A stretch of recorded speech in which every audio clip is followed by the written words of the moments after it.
ജാമിയ മർക്കസു സഖാഫത്തി സുന്നിയ ബഹുമാനപ്പെട്ട സുൽത്താനുൽ ഉലമ കാന്തപുരം ഉസ്താദ് അല്ലാഹു തആല ഇനിയും ഒരുപാട് കാലം ദീർഘായുസ്സും ആഫിയത്തും ദീനീ ഖിദ്മത്തിന് നമുക്ക് നേതൃത്വം നൽകാനുള്ള തൗഫീഖും വർദ്ധിപ്പിച്ച് നൽകുമാറാവട്ടെ.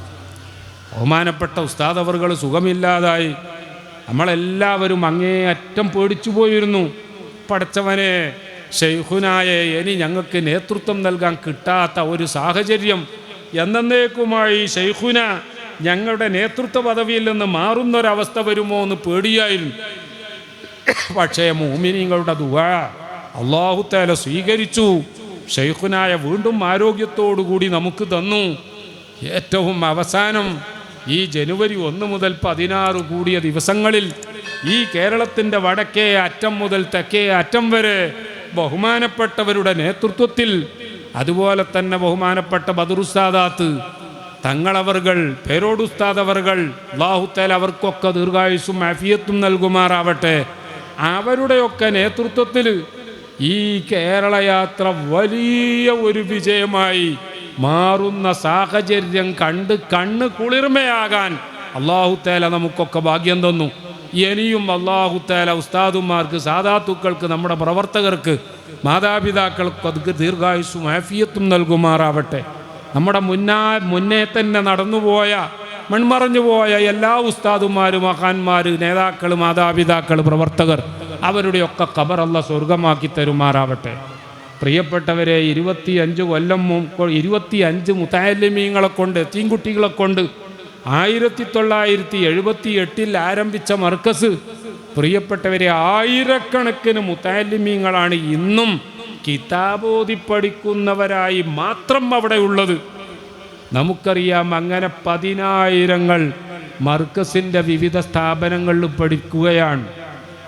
ഇപ്പോഴും ഞങ്ങളോട് ഉസ്താദ് നൽകുന്ന ഒരു നസീഹത്ത് സാന്ദർഭികമായി ഞാൻ ഉണർത്താൻ ആഗ്രഹിക്കുകയാണ്. ഉസ്താദ് എന്നോട് തന്നെ പറഞ്ഞിട്ടുണ്ട്, നിങ്ങളടക്കം പ്രസംഗത്തിൽ കുറച്ചും കൂടി ശ്രദ്ധിക്കണം. ഉസ്താദിൻ്റെ ഉപദേശമാണ്. ഞാൻ ചോദിച്ചു, ശൈഖുന, എന്താണ് അങ്ങ് ഉദ്ദേശിച്ചത്? എന്ത് ശ്രദ്ധിക്കണം എന്നാ പറഞ്ഞത്? ബഹുമാനപ്പെട്ട ശൈഖുന പറഞ്ഞു, നിങ്ങളൊക്കെ പ്രസംഗത്തിൽ മർക്കസിന് ഇത്ര ഇംഗ്ലീഷ് മീഡിയം സ്കൂളുണ്ട്, മർക്കസിന് നോളജ് സിറ്റി ഉണ്ട്, മർക്കസിന് ലോ കോളേജ് ഉണ്ട്, എഞ്ചിനീയറിംഗ് കോളേജ് ഉണ്ട്. ഇതൊക്കെയാണ് നിങ്ങളടക്കമുള്ളവർ വലിയ പ്രാധാന്യത്തോടു കൂടി പ്രസംഗിക്കൽ. എന്നാൽ ഞാൻ അതല്ല കാണുന്നത്. നിങ്ങളൊക്കെ പ്രസംഗിക്കേണ്ടത് ഈ മർക്കസിൽ നിന്ന് 10,000കണക്കിന് സഖാഫിമാരായ ആലിമീങ്ങളെ വാർത്തെടുക്കാൻ കഴിഞ്ഞു എന്നതാണ് ഏറ്റവും ഒന്നാമത്തെ നേട്ടമായി നിങ്ങളൊക്കെ പ്രസംഗിക്കേണ്ടത്. ഓരോ സഖാഫിയും 10 മുതഅല്ലിമീങ്ങളെ, അല്ലെങ്കിൽ 20 മുതഅല്ലിമീങ്ങളെ, 100 മുതഅല്ലിമീങ്ങളെ, ആയിരക്കണക്കിന് മുതഅല്ലിമീങ്ങളെ പഠിപ്പിച്ച് വലിയ ആലിമീങ്ങളാക്കുന്ന ഒരു സംവിധാനമാണ് നമ്മുടെ സഖാഫിമാർ നിർവഹിക്കുന്നത്. ഇവരെ കൊണ്ടല്ലേ ദീന് ഖിയാമത്ത് നാൾ വരെ നിലനിൽക്കുള്ളൂ. അതുകൊണ്ട് മർക്കസിൻ്റെ ഏറ്റവും വലിയ നേട്ടം എന്താണ് എന്ന് ചോദിച്ചാൽ, ഈ ഇംഗ്ലീഷ് മീഡിയം സ്കൂളുകളോ നോളജ് സിറ്റിയോ ലോ കോളേജോ എഞ്ചിനീയറിംഗ് കോളേജോ ആണ് എന്നല്ല നിങ്ങൾ ആദ്യം പറയേണ്ടത്. ഇത്ര സഖാഫിമാരുണ്ട്, അതിൽ ഇത്ര മുദരിസന്മാരുണ്ട്, ആ മുദരിസന്മാരുടെ നേതൃത്വത്തിൽ ആയിരക്കണക്കിന് കുട്ടികൾ പഠിച്ച് അവർ ഓരോ ഗ്രാമാന്തരങ്ങളിൽ അവർ ദീന് പഠിപ്പിച്ചു കൊടുക്കുന്ന സേവനങ്ങളിൽ മുഴുകിയിരിക്കുകയാണ്. ഇത് പ്രസംഗിക്കണം. നോക്കണം നിങ്ങൾ.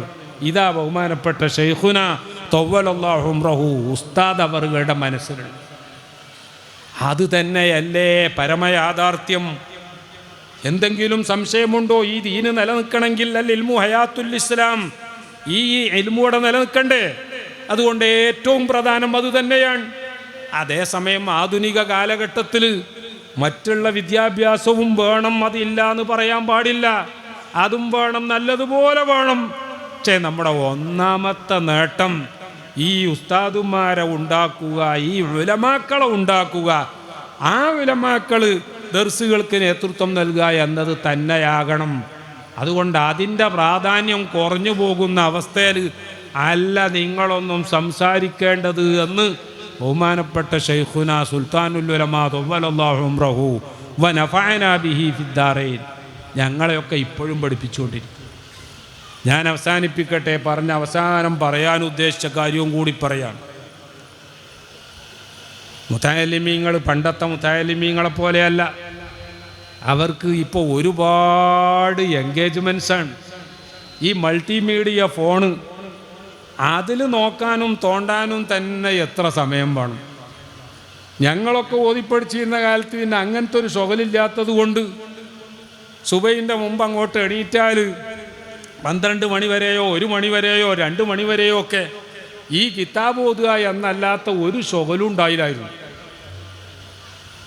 എന്ന് മാത്രവുമല്ല, അന്ന് മഹല്ലിൻ്റെ പ്രസിഡൻറ്റോ സെക്രട്ടറിയോ മദ്രസ നടത്തേണ്ട ഉത്തരവാദിത്വമോ കൂടുതലുണ്ടായിരുന്നില്ല. അന്ന് സംഘടനാ പ്രവർത്തനം നല്ലതുപോലെ ഉണ്ടായിരുന്നു, SSFൻ്റെയും SYSൻ്റെയും ഒക്കെ. പക്ഷേ അന്ന് മീറ്റിങ്ങുകളും മറ്റുമൊക്കെ ദർസിലുള്ള മുതഅല്ലിമീങ്ങൾക്ക് അത് മുടങ്ങാത്ത രീതിയിൽ ക്രമീകരിക്കുമായിരുന്നു. ഞാനിത് പ്രത്യേകം പറയേണ്ടതിൻ്റെ ഒരു കാര്യമുണ്ട്. ഇന്ന് നമ്മുടെ മുതഅല്ലിമീങ്ങളെ രണ്ടായി വേറിരിക്കാൻ പറ്റും.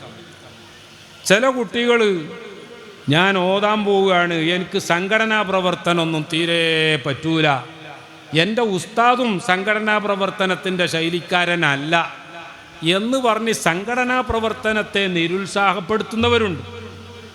അതേസമയം മറുഭാഗത്ത് കുറേ കുട്ടികൾ സംഘടനാ പ്രവർത്തനം മാത്രം, കിതാബ് ഓതുതന്നെ വേണ്ട.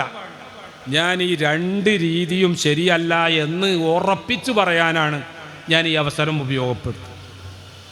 നമ്മുടെ ഈ സംഘടനാ സംവിധാനം ഉണ്ടായതുകൊണ്ടല്ലേ അതിന് നേതൃത്വം നൽകാൻ ബഹുമാനപ്പെട്ട മർഹൂം താജുൽ ഉലമാ ഖദ്ദസല്ലാഹു സിർറഹുൽ അസീസ്, നൂറുൽ ഉലമാ ഖദ്ദസല്ലാഹു സിർറഹുൽ അസീസ്, ആ മഹാന്മാരൊക്കെ നേതൃത്വം നൽകിയത് കൊണ്ടല്ലേ ബഹുമാനപ്പെട്ട സുൽത്താനുൽ ഉലമാ റഈസുൽ ഉലമാ, അതുപോലെ ബദ്റുസ്സാദാത്ത് തവ്വലല്ലാഹു അഅ്മാറഹും, അവരൊക്കെ ഈ രീതിയിൽ സംഘടനാ പ്രവർത്തനത്തിന് നേതൃത്വം നൽകിയത് കൊണ്ടല്ലേ പ്രിയപ്പെട്ടവരെ നമുക്കിന്ന് സുന്നികളാണ് എന്ന് പറഞ്ഞ് ഇവിടെ വളരെ സന്തോഷത്തോടു കൂടി പ്രവർത്തിക്കാൻ സാധിക്കുന്നത്.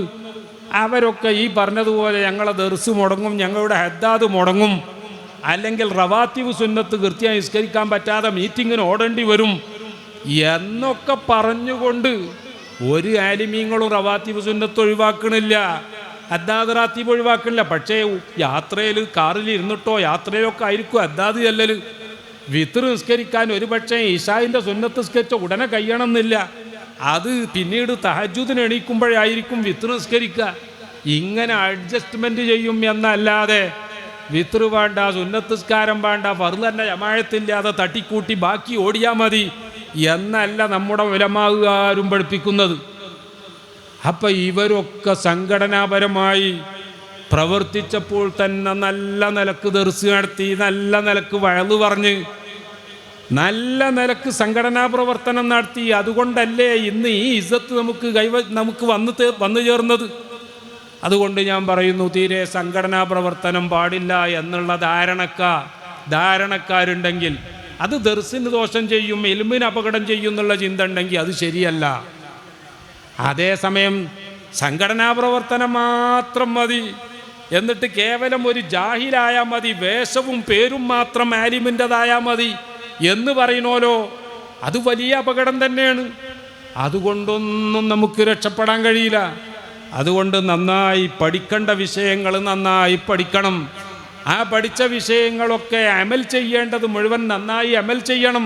അത് മറ്റുള്ളവർക്ക് ഉപകാരപ്പെടുന്ന രീതിയിൽ നമ്മുടെ സംഘടനാ പ്രവർത്തനത്തിലൊക്കെ ഇടപെട്ടുകൊണ്ട് ആളുകളെ ഹിദായത്താക്കി സുന്നത്തിയമായത്തിൻ്റെ പ്രവർത്തകരാക്കി മാറ്റി, അങ്ങനെ സംഘടനാ പ്രവർത്തനവും നമ്മുടെ പഠനവും നമ്മളെ പഠിപ്പിക്കലും എല്ലാം ഒരേപോലെ ഒരുമിപ്പിച്ച് കൊണ്ടുപോകാൻ എല്ലാവരും ശ്രദ്ധിക്കണം എന്ന് പ്രത്യേകിച്ച് ഞാൻ മുതഅല്ലിമീങ്ങളോട് പറയുകയാണ്. മീറ്റിങ്ങുകളും മറ്റുമൊക്കെ എന്നും മീറ്റിംഗ് ആയാൽ പറ്റൂല. ആ മീറ്റിങ്ങുകൾക്കൊക്കെ ഒരു വ്യവസ്ഥ വെക്കണം. ദർസ് മുടങ്ങാത്ത മാതിരി തന്നെ സ്കൂളും മുടങ്ങാത്ത മാതിരി സമയം കിട്ടുമല്ലോ. പ്ലാനിങ് കമ്മീഷൻ എന്ന് പറയുന്നത് എല്ലാ സംഘടനക്കും ആവശ്യമുള്ളതാണ്. അങ്ങനെ പ്ലാൻ ചെയ്തുകൊണ്ട് ദർസ് മുടങ്ങാത്ത രീതിയിൽ സംഘടനയുടെ മീറ്റിങ്ങുകളും അജണ്ടകളും നടപ്പാക്കണം. സംഘടനാ പ്രവർത്തനത്തിന് തടസ്സമാകാത്ത രീതിയിൽ മുതഅല്ലിമീങ്ങളും ഉസ്താദുമാരും അവരുടെ ദർസുകളും കാര്യങ്ങളും ഒക്കെ ക്രമീകരിക്കണം.